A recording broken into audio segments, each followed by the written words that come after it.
In today's video, I'm going to share with you what I know about how dog culture affects the Social Security Administration and some other insurance companies. So, Social Security Administration, part of their job is to give benefits to retirees and things like that. So, we're just looking at some of the top news right now. I'm just showing you this to demonstrate that this is a big thing going on in our world right now. There's a lot of contention. There's a lot of people being told what politicians to hate because of all this stuff. Some people say that we're going to lose the benefits and all that type of stuff. So let me take you over here to a legal website.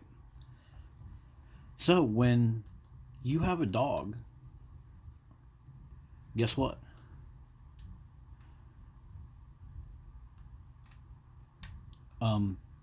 They can deny your Social Security claim.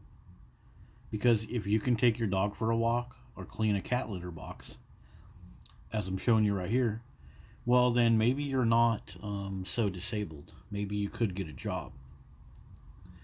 So when you give a dog to grandpa or grandma, a little puppy, and you're thinking that you're just doing them this great favor and you won't have to visit them so much, you're actually putting them at risk to lose their Social Security benefits. So I don't think most people know that, but it's true. But also, the Social Security Administration, they're aware that people do this. And also, places like this right here, this place I'm looking at is called Midwest Disability. So when they counsel people on how to get the most out of their benefits, they're going to coach you to say the right things, to tell you that, hey, don't say that you walk your dog, say that your grandson walks the dog. So this opens up a lot of incentives for fraud. And if you take some time to look around, this happens quite often. So what people do is they will claim their pets as a service or emotional support animal. So this way, if you have a dog or you have several dogs, but you're collecting Social Security benefits, well, you can just go get a quick, check this out. One of the top internet searches is how to get yourself a quick emotional support letter. So people know this. So this is kind of a compound problem. So the Social Security Administration, they know that people are doing this bullshit. So they have to protect the money that they have. They have to protect the resources that they have. So they're going to deny your claim if you have pets, especially dogs. But people will bypass this. And if you look around on the internet, this is a common thing. Like right here, can I lie on my disability application? If you go into some of these articles that I have pulled up on the screen and keyword search it for dogs or pets, you will find that people are inadvertently coached to say that they don't do things for their dogs that someone else does them because they're disabled. But we all know that these people are taking care of their dogs anyways. So this opens up a lot of incentives for fraud, and which of course means that the Social Security Administration, like we looked at before right here, they're going to try to protect themselves and try to filter out if you own several dogs. And so it's just like a circle. They're protecting their money, the Social Security Administration is, but people want their money, but they own dogs, so then they just claim their dogs. They go online, pay $99, and get a letter so that they can defraud the government. And like I mentioned, this is a common thing. This is just a summary right here of a couple sources, but having a service animal makes your disability claim stronger. I mean, because at the end of the day, we live in a dog worshipping society. So if you have a service dog and it has some type of sign off from the doctor or one of these online things where you pay to get it, They're going to be more likely to approve your claim because, oh my God, you have a service dog. You must be disabled. Here's a bunch of money. And the rise of fake service animals. So, this is a huge thing in our society. And a big drive of it is so people can get stuff that they don't freaking deserve.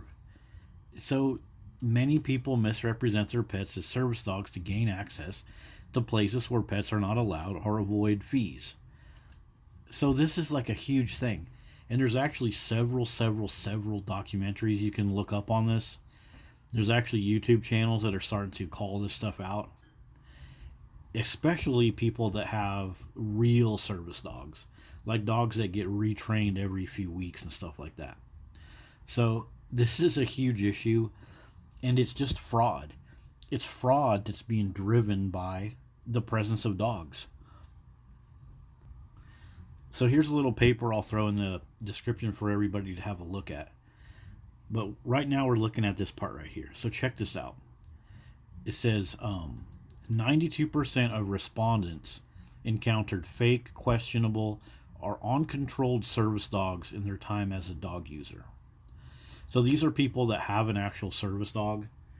Like the type of dog that if you walked into a store or something, you probably wouldn't even notice it. But they're encountering other service dogs that are problems. Like this right here. 78% had experienced an uncontrolled dog snap at, bite them, or vocalize or interfere with their service dog. So, the more dogs that there are, the more problems there are. You got your quote unquote service dog, and somebody else has their service dog, and then there's biting and snapping and barking. 66% reported feeling that fraudulent service dog negatively impacted their quality of life. So, this study that I'm reading from right now is they looked at people that have service dogs, like dogs that have extensive, expensive, constantly being updated training. Like these service dogs, they have to be retrained all the time. You can't just go get a little training stamp and then the dog works perfectly all the time. At the end of the day, the thing is a fanged predator with prey drive. It's a mammal that wants to eat meat. So it's no surprise that all these problems mentioned right here, it's no surprise that all these happened. And look at where they happen. Grocery stores and airports. So this is a problem for everybody. All this crap that dog owners do, it affects everybody. Because what is in a grocery store and an airport? Other humans. Or other dogs that dog owners say they love, yet their fake service dogs interfere with actual service dogs. How interesting is that? So you might wonder then, if these dogs cause so many problems, like for example trip hazards with senior citizens, expenses for senior citizens, with the Social Security Administration, how come when we look at dogs like the Humane Society, they'll say, yeah, get a dog for grandma, it's all good. How come nobody tells you about all this stuff that I'm showing you? Well, because the insurance companies love this. They love for your grandma to have a dog because look, your life insurance claims can be denied. Grandma trips over the dog and dies, well, they can deny that claim. So of course they love you to have a house full of dogs because that helps them deny your benefits. But it also incentivizes you to be fraudulent and lie about your dog or get a fake service dog thing. The same thing with pet insurance. Okay? Check this out.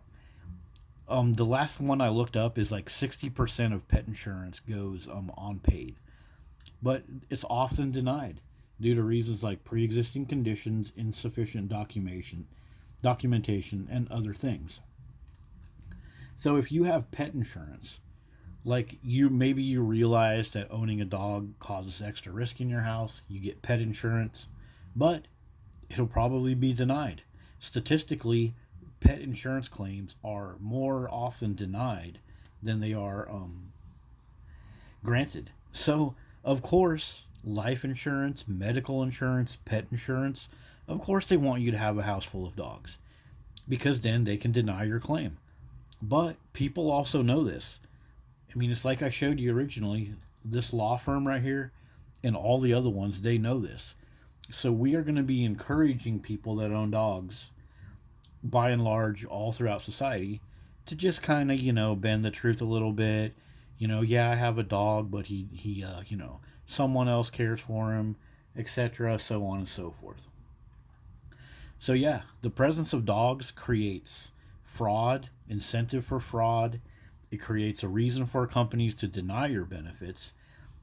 And the companies know that fraud is out there.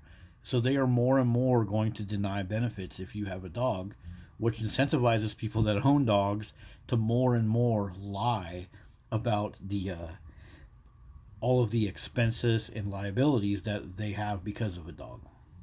So yeah, that has been just a quick look at our Social Security and other insurance providers, and how dog culture just makes everything a mess for all of these companies, and it incentivizes fraud, and it incentivizes the insurance companies to deny claims for your people. See you in the next one.